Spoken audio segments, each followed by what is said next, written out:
Is college still worth it? Good evening, folks, and welcome back to another episode of Silver Dad Knows. Remember, always live with no edits. If this is your first time here, hit that subscribe button now, as you're going to like what I'm about to say. So right here to my left, I featured this coin in some previous videos. It's a 1922 peace dollar. And of course, it is one of my favorite pieces, hands down. Following World War I, many nations were eager to adopt a symbol of peace. And yeah, right here, we have a depiction of liberty as a youthful flapper with wind-blown hair, wearing a spiked crown, proved to be a pleasant departure from the past. This look was distinctly modern for its time, and the eagle, which we have on the reverse, a lot of times people don't even view this as an eagle, unfortunately, but you see pieces in bold yet stylish. These are captured forever in 90% silver, and it shows the optimism of the roaring 20s. These are needed by every collector hoping to complete a collection of distinct coins. 1922 silver dollars are very affordable and of course attractive. From their high relief origins in 1921 to their Great Depression discontinuation in 1935, these are truly an American classic and perfect for anyone looking for Americana history and of course a timeless, attractive design. Oops. And yes, of course, I have a 2006 right here, Sacagawea. Of course, from the San Francisco Mint. I am going to be discussing this coin in a little bit. And, I don't believe I've discussed this coin in a long, long time. So this is going to be interesting.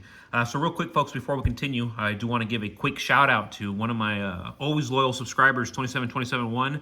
This is Sarge 27271, and a comment that they made late last night. Funny story, I'm out of town and call the wife to order a privateer round for me online. She does. When the package arrives, I notice there's another coin in there. I ask her before opening and she says, yes, I forgot to tell you, I bought a Bambi. Now I'm thinking, good grief, one of those stupid colorized coins. I open it and it's a Krugerin. LMAO. Last thing I will do is value my stack in dollars. It's what you can get for your metal, not how much fiat you can get. If they pop an EMP, they will erase 90% of the population in the first year. Not being pessimistic, just being a realist. There's a reason they had the Georgia Guidestones with the First Amendment commandment saying, keep humanity at 500 million. Question, how many on the earth right now? 8 billion. Things are becoming crazier by the day, right here at home and abroad. Gerald Celent says, when all else fails, they take you to war. That's where we're heading. Stay safe. Cheers.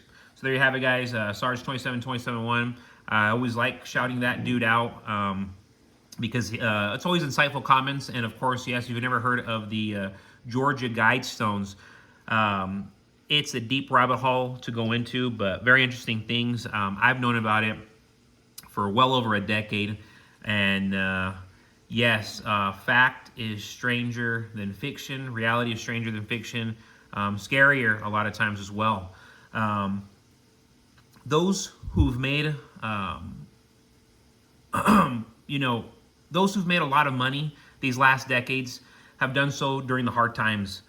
And they did all this when things were tough. If you look back at the recession, there was a lot of people who hadn't become millionaires yet, but they took massive risk during this last crisis, and they came out on top. This didn't happen to everybody, but it did happen to the few who were willing to take the risk, because you must invest while it's tough, and the next couple of years are surely going to be tough. Only 22% of Americans nearing retirement are actually prepared for it. Yet I've seen a number of people in just a decade or less save immensely. So for those who have worked 40 to 50 years and have nothing to show for it, shame on them for not preparing accordingly. Avoid being a statistic just by being responsible.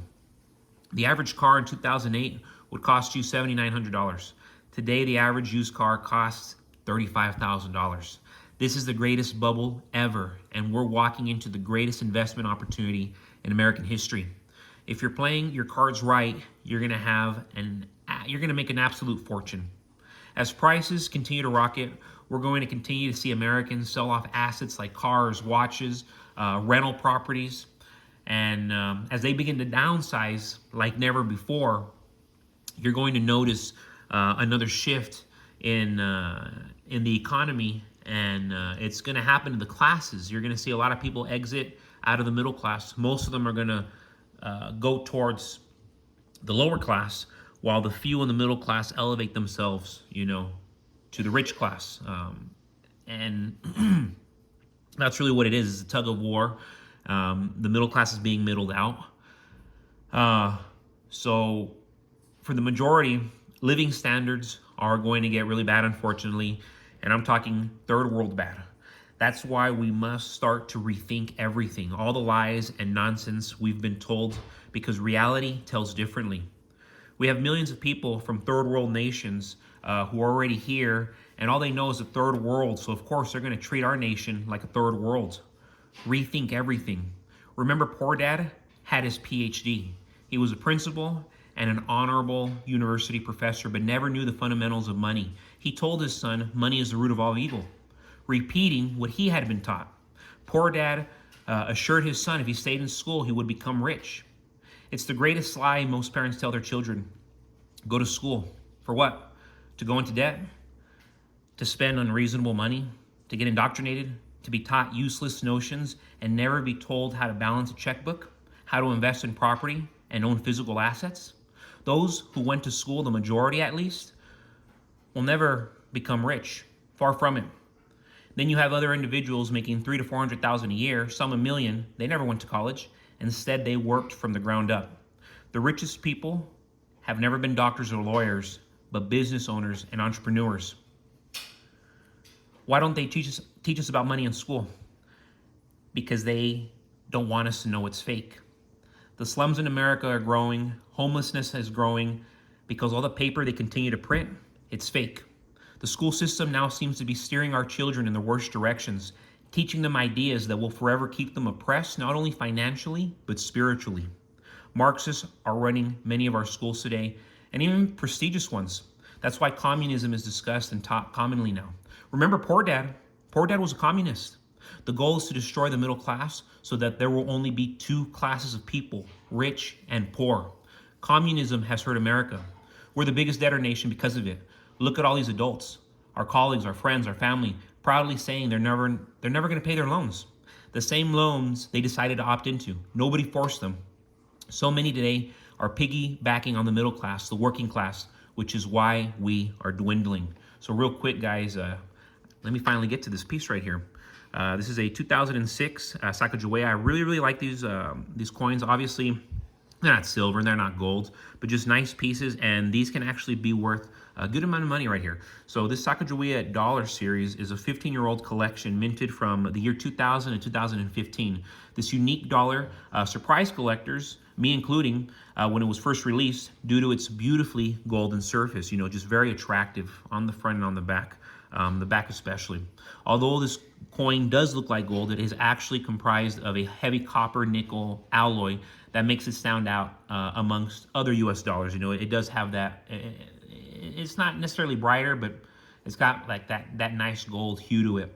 Collectors enjoy the case of the Sacagawea collection, since most minted are reversed for collecting purposes only. Sacagawea dollars are available in perfect, brilliant, unseculated, or proof condition like this one, making for a stunning collection.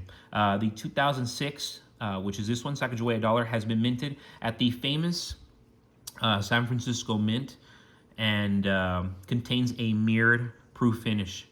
The famous Shushan Native American's portrait is featured on the obverse of the coin, as well as the coin's date of mintage. The reverse displays an eagle design, which was changed in 2009, but of course this is prior to that, so it has that original look. The coveted finest quality proof is most exclusive in the Sacagawea dollars. San Francisco proof issues are only minted as part of the year's proof sets. Thus, sets have to be broken up to obtain these coins. Of the 1.9 million minted, only a small portion of these are available singly. And of course, you're looking at one right here. If you're wondering what it can go for, just realistically, 25 bucks, 30 bucks.